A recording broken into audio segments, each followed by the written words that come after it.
আসসালামু আলাইকুম প্রিয় দর্শক, আগামীতে ক্ষমতার মসনদে কে বসতে যাচ্ছেন, বিএনপি নাকি জামাত? তবে এখানে অনেকেই অনেকের মতো করে বলছেন। এখন কেউ বিভিন্ন সমীক্ষা দেখাচ্ছেন, কেউ আবার ওই যে মার্কিন যুক্তরাষ্ট্রের যে জরিপ সেটা দেখাচ্ছেন। তবে আবার অনেকেই বিএনপির বলছেন জামাত নাকি এবারের নির্বাচনে 30 থেকে 35টা আসন সর্বোচ্চ পেতে পারে, আর ব্যাপক সংখ্যাগরিষ্ঠ আসন নিয়ে বিএনপি ক্ষমতায় যাবে। তো যেহেতু বিএনপি এই মুহূর্তে সবচেয়ে বড় দল, তো বিএনপি ক্ষমতায় যাওয়াটা স্বাভাবিক। তবে যদি এবার বিএনপি ক্ষমতায় যায়, কিন্তু এর পরবর্তীতে বলা যাচ্ছে নিশ্চিত যে ক্ষমতায় যাচ্ছে জামাত। তো আসলে বিএনপি কোন কোন জায়গায় সবচেয়ে বড় চ্যালেঞ্জের মুখোমুখি এবং কোন জায়গাটায় জনগণ তাদেরকে প্রত্যাখ্যান করতে পারে, কোন কোন কারণে, সেই বিষয়টা, এবং জামাত তাদের কতটা ফ্যাক্ট যে আসলে নির্বাচনে হয়ে দাঁড়াবে, সে বিষয়টা আলোচনা করব। তো আসলে আমরা একটু যদি সংস্কারের দিকে দেখি, সারা দেশের মানুষ সংস্কার চায়। এখন সংস্কার বিএনপি কি চায় যদি আমরা দেখি, তারপরে একটু ধারাবাহিকভাবে আলোচনা করব। সংস্কারগুলো নিয়ে একটু যদি কথা বলি, সংস্কার কমিশনের প্রস্তাব বিএনপির বিরোধিতা কেন? তাহলে দেখি কি কি প্রস্তাবে তারা বিরোধিতা করেছে। আমরা প্রথম সারে যেগুলো দেখি, যে জীবন সংস্কার কমিশন বলছে যে জীবনে দুইবারের বেশি প্রধানমন্ত্রী হতে পারবেন না। আর বিএনপিকে বলছে, বিএনপি বলছে এই সুপারিশের সঙ্গে একমত হয়নি বিএনপি। তাদের মতামত, কেউ টানা 3বার প্রধানমন্ত্রী থাকতে পারবে না, তবে বিরতি দিয়ে আবার প্রধানমন্ত্রী হতে পারবে। আচ্ছা, যাই হোক। তারপর সংস্কার কমিশন বলছে যে রাষ্ট্রপতি, প্রধানমন্ত্রী এবং সংসদের মেয়াদ 4 বছর নির্ধারণের সুপারিশ তারা করছে। এটাতেও বিএনপির বাধা, এই সুপারিশের সঙ্গেও একমত হয়নি বিএনপি। সরকারের মেয়াদ 5 বছর বহাল রাখতে চায় তারা। এরপর আমরা দেখি যে নিম্নকক্ষের সংখ্যাগরিষ্ঠ সদস্যের সমর্থনে নির্বাচিত প্রধানমন্ত্রীর নেতৃত্বে মন্ত্রিসভা নির্বাহী ক্ষমতা প্রয়োগ করবে। এটাতেও বিএনপি এক হয়নি। তারপর আরেকটা হচ্ছে নিম্নকক্ষ উচ্চকক্ষের 2/3 সমর্থন থাকলেও সংবিধান সংশোধনে গণভোট লাগবে। বিএনপি বলছে সংবিধান সংশোধনে গণভোট চায় না তারা। আর তারপরে আছে যে নিম্নকক্ষ তারপরে হচ্ছে সর্বশেষ যেটা আমরা দেখতে পাচ্ছি, যেখানে আসছে নির্বাচনে প্রতিদ্বন্দ্বিতা করার ন্যূনতম বয়স 21 বছর, যেটা তরুণরা, অনেক সময় তরুণরা মাঠ কিন্তু ভোটের মাঠ কিন্তু ঘুরিয়ে দিতে পারে, যেটা কিন্তু আপনারা দেখেন আন্দোলনের মাঠটা কিন্তু টোটালভাবে কিন্তু এই তরুণরাই ঘুরিয়ে দিয়েছিল। তো নির্বাচনী প্রতিদ্বন্দ্বিতা করার ন্যূনতম বয়স 21 বছর সংস্কার কমিশনে তারা প্রস্তাব করবে। আর এদিকে বিএনপি বলছে 25 বছরই বহাল রাখতে হবে। তো এতে করে বোঝা যাচ্ছে যে সরকার যতই কমিশন প্রস্তাব করুক, সংস্কার কমিশন প্রস্তাব করুক না কেন, সংস্কারের কথা বিএনপি কোনোটাতেই মানবে না। কারণ বিএনপি এই মুহূর্তে সবচেয়ে বড় দল, যার কারণে বিএনপি ভাবছে যদি তারা বাধা দেয়, তাহলে তাদের প্রতিদ্বন্দ্বী হিসেবে সেটাকে যে এগিয়ে নিয়ে যাবে তেমন কেউ নেই। তারা কাউকে গণায় ধরছে না, যেহেতু এই মুহূর্তে আওয়ামী লীগ মাঠে নেই, যার কারণে এই সংস্কারগুলোকে হতে দিচ্ছে না এই বিএনপি। এই সংস্কারগুলো যদি হয়, তাহলে বিএনপির এই যে সিনিয়র যে নেতারা রয়েছে বা তাদের জন্য বড় একটা সমস্যা তৈরি হতে পারে, এই কারণে তারা দিচ্ছে না। এটা শিওরভাবে বোঝা যাচ্ছে। এখন আমরা আসি ভোটের মাঠে, যার আগামীতে আসলে কে প্রধানমন্ত্রী হতে যাচ্ছেন বা ক্ষমতার মসনদে কে বসতে যাচ্ছেন, জামাত নাকি বিএনপি। এখন জামাত তো প্রায় 54 বছর এরকম সুবিধাটা পায়নি। তাদের সমর্থন 12% ছিল, এটা সবাই বলে।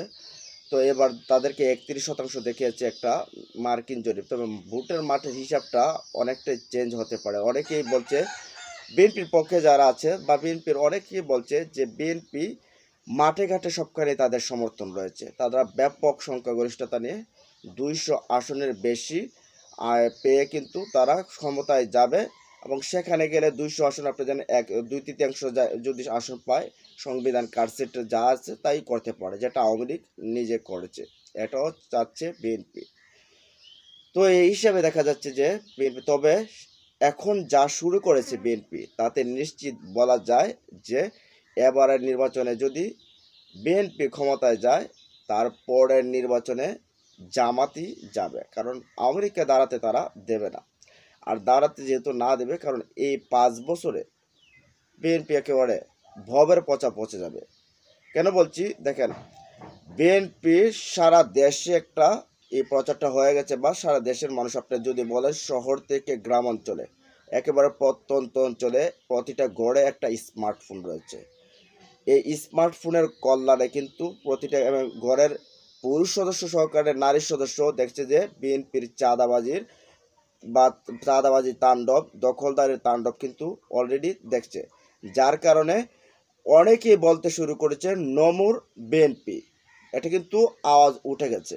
তো যাই হোক, এই হিসেবেও যদি ধরি যে বিশাল বড় দল তারা এবার চলে যাবে, কিন্তু এরপরে এই 5 বছরে যখন বিরোধী দলে যখন থাকবে জামাত, তখন জামাত চাইবে যে তাদের যে ভুল যেখানে আছে, তাদের দুর্নীতি, দখলদারি, টেন্ডারবাজি যেখানে যেখানে ফল্টগুলো আছে, সেগুলোকে তারা একেবারে ডকুমেন্ট আকারে কিন্তু তারা তৈরি করে রাখবে।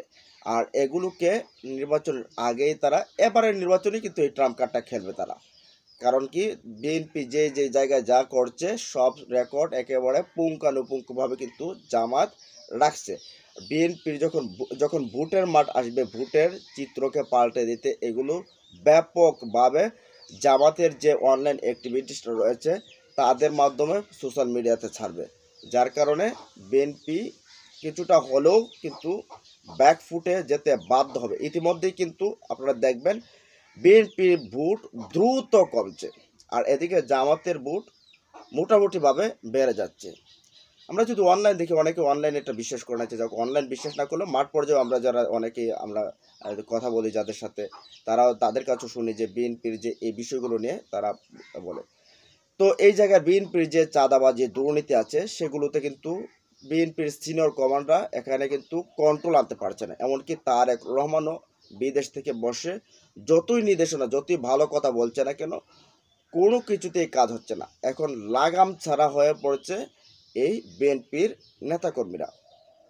আপনি অল্প কিছু বলবেন এটা আমি মনে করি না, বেশিরভাগ বিএনপির নেতাকর্মী কিন্তু এটার সাথে জড়িত।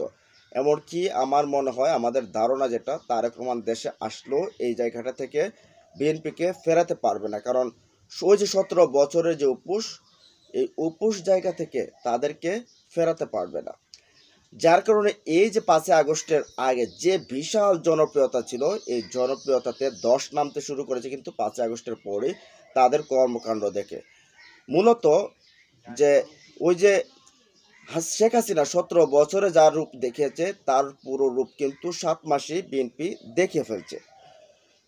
তো এই দিক থেকে আবার জামাত কিন্তু আলাদা। জামাতের ব্যাপারে কেউ দুর্নীতি, চাঁদাবাজি, টেন্ডারবাজি এগুলো আসলে তুলে ধরতে পারে, যার কারণে অনেকেই আবার সুইং করে জামাতের দিকে চলে যাচ্ছে। তো এবার যদি নাও হয়, পরবর্তীতে এটা জামাত কাজে লাগিয়ে ফেলবে।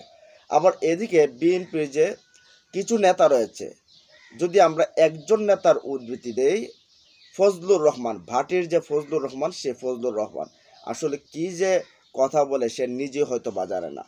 কখন কি বলে, কখনো একে রাজাকার, কখনো ওকে রাজাকার, কখনো কখনো জন্মের নিয়ে প্রশ্ন তুলে ছাত্রদেরকে, জনগণকে, তারপরে এই যে সর্বশেষ তো ডক্টর ইউনূসকে নিয়েও তুলছে। তিনি বলছেন যে ডক্টর ইউনূসের চাইতেও নাকি তিনি যোগ্যতা সম্পন্ন। তিনি বলছেন আমি তো 5-7 বছর যদি বাঁচি তাহলে আমাকে নোবেল কমিটির নোবেল দিয়েও দিতে পারে। তবে ডক্টর ইউনূস তো আর মুক্তিযুদ্ধের কমান্ডার হতে পারবে না, মুক্তিযোদ্ধা হতে পারবে না। তো ডক্টর ইউনূসের যে ভূমিকা ছিল 71 সালে, সেটা অনেকেই তবে জানে না, অনেকেই জানেন যে বহির্বিশ্বে বাইরে থেকে, বিদেশে থেকেও তিনি কীভাবে জনমত সৃষ্টি করেছিলেন। তো যাই হোক, তো এই হিসেবে যদি দেখা যায় তাহলে বিএনপি এবারের ক্ষমতা গেলেও পরের বার আর ধরে রাখতে পারবে না। আর এদেশের মানুষ আবার এটাও ভালো করে বুঝে গেছে যে আন্দোলন করে কিভাবে নামাতে হয়, যারাই ফ্যাসিস্ট হবে তাদেরকে কিভাবে নামাতে হয় সেটা কিন্তু তারা বুঝে গেছে। আর যেহেতু বড় একটা শক্তি থাকবে জামাত, সেই মুহূর্তে জনগণকে সাথে নিয়ে তারা বিএনপির সেই ক্ষমতার মসনদ তাসের ঘরের মতো কিন্তু ভেঙে দিতে পারে। তো যাই হোক, বোঝা যাচ্ছে যে এবারের নির্বাচনের ক্ষমতায় বিএনপি গেলেও পরের নির্বাচনে জামাত যাচ্ছে, এটাই স্বাভাবিক। তো এই বিষয়গুলো নিয়ে আপনাদের মতামত কি, কমেন্ট বক্সে জানিয়ে দিন। ভালো থাকুন, সুস্থ থাকুন, আল্লাহ হাফেজ।